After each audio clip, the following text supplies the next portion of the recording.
যদিহে আপোনালোকে ৰিজনিঙৰ বিষয়টো জানিব বিচাৰে বা শিকিব বিচাৰে তেন্তে আমাৰ লাৰ্নিং এছপিকে এপটো ডাউনলোড কৰক আপুনি কি পৰীক্ষাৰ কাৰণে প্ৰস্তুতি কৰি আহিছে বা কৰি আছে তাক প্ৰথমে চাওক যদিহে এডিআৰই এক্সাম তেন্তে এডিআৰই কাৰণে কোৰ্স আমাৰ এপত এভেইলেবল আছে যদিহে আসাম পুলিচৰ কাৰণে আসাম পুলিচৰ কাৰণেও আছে এসএসসি যদিহে এসএসসিও আছে আৰআৰবি যদি আৰআৰবিও আছে সকলোতে ৰিজনিং যেহেতু ইম্পৰ্টেন্ট হয় গতিকে প্ৰত্যেকটো কোৰ্সতে ৰিজনিঙৰ বিষয়টো প্ৰথমৰ পৰা শেষলৈকে সুন্দৰভাৱে পঢ়োৱা হৈছে আৰু সম্পূৰ্ণৰূপে প্ৰেক্টিছ কৰোৱা হৈছে গতিকে লাৰ্নিং এছপিকে এপটো ডাউনলোড কৰিবলৈ নাপাহৰিব আৰু যদিহে কোৰ্স ৰিলেটেড কিবা কোৱেশ্চন থাকে তেন্তে 8638107142 এই নম্বৰটো কল কৰিবলৈ নাপাহৰিব থ্যাংক ইউ নমস্কাৰ আপোনালোক সকলোকে পুনৰবাৰ লাৰ্নিং এছপিকে ইউটিউব চেনেলত স্বাগতম জনাইছো মই শিৱসাগৰ খনিকৰ ৰিজনিঙৰ প্ৰশ্নবোৰ বহুত ইন্টাৰেষ্টিং হয় কিন্তু কেতিয়াবা বহুত বেছি অশান্তিদায়কো হয় অসমৰ যিকোনো এক্সাম বা ইণ্ডিয়া অৰ্থাৎ ভাৰতবৰ্ষৰ যিকোনো এক্সামতে ইয়াৰ প্ৰশ্ন আহে আমি যদি কাইলৈ এসএসসি পৰীক্ষা দিবলৈও যাওঁ তাত ইয়াৰ পৰা কোৱেশ্চন আহিব কাইলৈ যদি আমি এডিআৰই এক্সাম দিবলৈও যাওঁ বা আমি আসাম পুলিচৰ পৰীক্ষা দিবলৈও যাওঁ তাতো ৰিজনিঙৰ প্ৰশ্ন আহিব কাৰণ ৰিজনিঙৰ প্ৰশ্নসমূহে আমাৰ চিন্তা শক্তি কেনে ধৰণৰ হয় তাক এনালাইসিস কৰে গতিকে বলক আজি আমি আলোচনা কৰো যে পাঁচটা কমন মিস্টেকস যি কেইটা নেকি আমি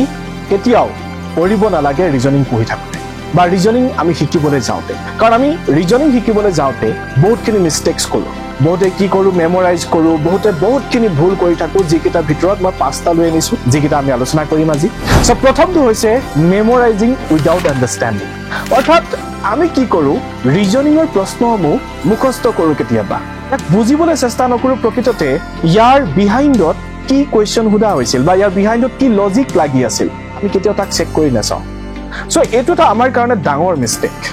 ৰিজনিঙে কেতিয়াও এটো চেক নকৰে যে আমি কিমান মুখস্থ কৰিব পাৰিছো ৰিজনিঙে এটো চেক কৰে যে আমাৰ চিন্তা শক্তি কেনেকুৱা আমাৰ চিন্তা শক্তি কিমান ভাল গতিকে আমি যদি মুখস্থ কৰি যাওঁ তেন্তে এনে ধৰণৰ প্ৰশ্নসমূহ সলভ কৰিবলৈ যাওঁতে বিপদত পৰিম এটা কোৱেশ্চন মুখস্থ কৰি যাম কিন্তু পৰীক্ষাত সেই কোৱেশ্চনটো কেতিয়াও নাহে আসাম জিকেৰ দৰে বা অন্যান্য জিকে কোৱেশ্চনৰ দৰে কেতিয়াও same to same common question ৰিজনিঙৰ কেতিয়াও নপৰে ইয়াৰ প্যাটাৰ্ন বা ইয়াৰ লজিক সদায় বেলেগ হ'ব পাৰে গতিকে এনেকুৱা এটা ক্ষেত্ৰত আমি কি কৰা উচিত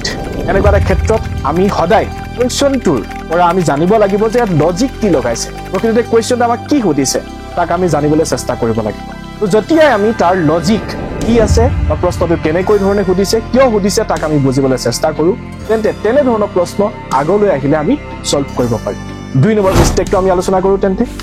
দুই নম্বৰ মিস্টেকটো হৈছে ইগনোৰিং দা কোৱেশ্চন টাইপ আমি যদি ৰিজনিঙৰ সিলেবাসটো চাওঁ কিন্তু আমি দেখা পাম যে এটা ওয়াইড সিলেবাস আছে য'ত নেকি verbal reasoning non verbal reasoning analytical reasoning ইয়াৰ উপৰি আমি যদি চাবলৈ যাওঁ ভাৰ্বেল বা নন ভাৰ্বেল ৰিজনিং দুইটা ভিতৰতে কোডিং ডিকোডিঙৰ পৰা আৰম্ভ কৰি series completion বাবু ক'ব পাৰো series number series alphabet series হয়নে আৰু ইয়াৰ উপৰি আমি দেখিবলৈ পাম ব্লাড ৰিলেশনশিপ পাজলছৰ ভিতৰটো সিটিং এৰেঞ্জমেন্ট আছে আৰু বেলেগ বেলেগ টাইপ আছে আমি প্ৰকৃততে কোৱেশ্চন টাইপটো জানিবলৈ চেষ্টা নকৰো এটা এক্সাম্পল মই যদি ক'বলৈ যাওঁ আমি লেটাৰছ অৰ্থাৎ যাক আমি বৰ্ণ বুলি কওঁ বৰ্ণ দি কোৱেশ্চন আমি বহুত বনাব পাৰো তাৰে এটা হৈছে কোডিং ডিকোডিং কিন্তু সেই একে কোডিং ডিকোডিঙৰ ধৰণে আমি সলভ কৰিব পাৰো যাক আমি এলফাবেট সিৰিজতো আনিব পাৰো যাক আমি সিৰিজ কমপ্লিশনৰ ভিতৰতো আমি ভৰাব পাৰো বা অন্যান্য বহুত কেইটা ভাগ আছে য'ত নেকি আমি ইয়াক ভৰাব পাৰো ইয়াৰ যেটো প্যাটাৰ্ন হয় প্ৰত্যেকটো কোৱেশ্চন সলভ কৰা প্যাটাৰ্নটো বেলেগ বেলেগ হয় গতিকে আমি তাক জানিব লাগিব যে ৰিজনিঙৰ সিলেবাসটো প্ৰকৃততে কি হয় আৰু কোনটো কোৱেশ্চন প্ৰকৃততে কোনটো ভাগত পৰিছে বা কোনটো চেপ্টাৰত পৰিছে ভাৰ্বেলত পৰিছে নে নন ভাৰ্বেলত পৰিছে নে এনালাইটিকেলত পৰিছে যদি ভাৰ্বেলত পৰিছে কোডিং ডিকোডিঙৰ ভিতৰত পৰিছে নে অন্যান্য কিবা এটা ভিতৰত পৰিছে কোডিং ডিকোডিঙৰ কথা ক'লে তাতো আমি কেইবাটাও ভাগ পাওঁ যেনে letter coding direct letter coding নে আমি মেট্ৰিক্স কোডিং ক'ব পাৰো বা অন্যান্য আৰু আমি ইয়াত ভাগ দেখিবলৈ পাওঁ গতিকে আমি ইয়াক জনাটো প্ৰয়োজন আছে আৰু ইয়াক জানিলে কোৱেশ্চনটো আমি বুজি পাম যে প্ৰকৃততে কি সুধিছে যদি আমি গম পাই যাওঁ যে ডাইৰেক্ট লেটাৰ কোডিঙৰ কোৱেশ্চন তেতিয়া আমি ইয়াক সলভ কৰিবৰ কাৰণে একেবাৰে সহজ হৈ যায় আৰু ইয়াৰ বিষয়ে আমি আগতে ক্লাছো কৰিছো আগলৈ ক্লাছেছ পাম নেক্সট 3 নম্বৰ যেটো মিস্টেক হয় আমি তাল আলোচনা কৰো আহক স্কিপিং প্ৰেক্টিছ এটা এটা ডাঙৰ মিস্টেক গোটেইখিনি মিস্টেকৰ ভিতৰত আটাইতকৈ ডাঙৰ মিস্টেক এটো আমি কেতিয়াও অনুশীলন নকৰো কোৱেশ্চন আমি পঢ়িলো ইউটিউবত আহিলো সাৰে পঢ়ালে আমি পঢ়িলো আমি তাক জানিব চেষ্টা কৰিলো আৰু আমি কি নকৰো তাৰ পিছত অনুশীলন নকৰো আজি যদি আমি কোডিং ডিকোডিঙৰ চেপ্টাৰটোৰ বিষয়ে আলোচনা কৰিছো আমি তাৰ বিষয়ে আমি যদি 10টা বা 15টা কোৱেশ্চন যদি কি কৰি দিও প্ৰেক্টিছ কৰি দিও তেন্তে আমি ক'ত ভুল কৰিছো আমি তাক জানিব পাৰিম আৰু ইয়াক কেনেকৈ সলভ কৰিব লাগে আমি তাক জানিব পাৰিম আৰু ইয়াৰ ভিতৰত যেটো কৌশল ব্যৱহাৰ কৰা হৈছিল সেই কৌশলটো কি আমি তাকো জানিব পাৰিম তো মনত ৰখা ভাল যে reasoning is a skill without regular practice you will not build speed or accuracy গতিকে আমি কি কৰিব লাগিব সকলোৱে আমি ডেইলি প্ৰেক্টিচ কৰিব লাগিব ইয়াৰ সলিউশন এইটোৱে যে আমি ডেইলি 10টাকৈ কোৱেশ্চনো যদি আমি সলভ কৰি যাম মই মেথছৰ কাৰণে এইটো কথা কৈ আহিছো যে এটলিষ্ট 10টা কোৱেশ্চন আমি ডেইলি সলভ কৰিব লাগে আৰু এই 10টাকৈ কোৱেশ্চন আমি সলভ কৰিলে প্ৰেক্টিচ কৰিলে আমি প্ৰত্যেকটো বিষয় ভালদৰে জানিব পাৰিম আৰু আমি ভালদৰে শিকিব পাৰিম গোটেই কেইটা ভিতৰত আটাইতকৈ ইম্পৰ্টেন্ট পইণ্ট যদি কওঁ এইটোৱে আমি 4 নম্বৰত কি কৰিম 4 নম্বৰ আমাৰ মিষ্টেক হৈছে যে not timing yourself that means আমি যেতিয়াই কোৱেশ্চনটো সলভ কৰিবলৈ যাওঁ এতিয়া আমি কোৱেশ্চনটোত একচুয়ালি নাচাওঁ যে কিমান সময় লাগিছে কেতিয়াবা এটা কোৱেশ্চন সলভ কৰিবলৈ যাওঁতে আমাৰ কমসে কম আধা ঘণ্টা সময় লাগিব পাৰে আৰু যেতিয়া আমি কোৱেশ্চনটো প্ৰেক্টিচ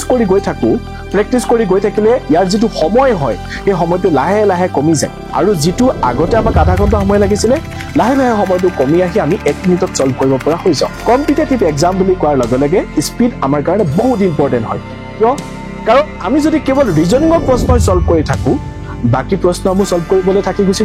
যাব না যায় তাৰ কাৰণে আমি কি কৰিব লাগিব টাইমাৰ লগাই প্ৰেক্টিচ কৰিব লাগিব যাতে 1 মিনিটৰ ভিতৰত আমি কোৱেশ্চনটো সলভ কৰিব পাৰিছো নে নোৱাৰিছো এসএসসিৰ কাৰণে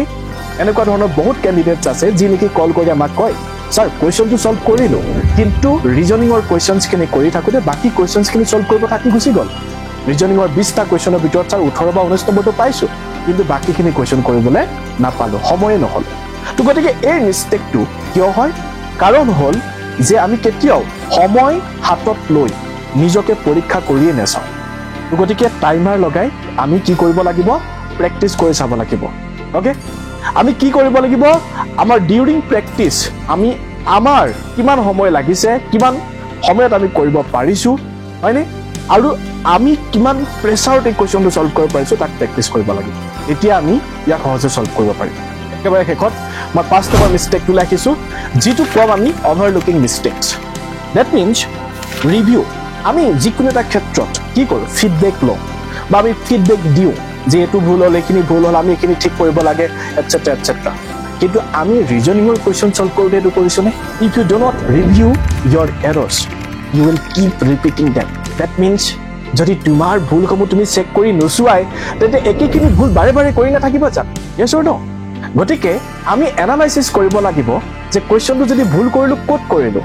আৰু তাক ভুল নহবৰ কাৰণে আমি কি কৰিব লাগিব গতিকে এটো কাম আমি সকলোৱে কৰিব লাগিব মনত ৰাখিবা analyze each mistake and understand why it happened so গতিকে 5টা mistakes মই তোমালোকক কলো I hope সকলোৱে বুজি পালা I hope সকলোৱে ফলো কৰিবা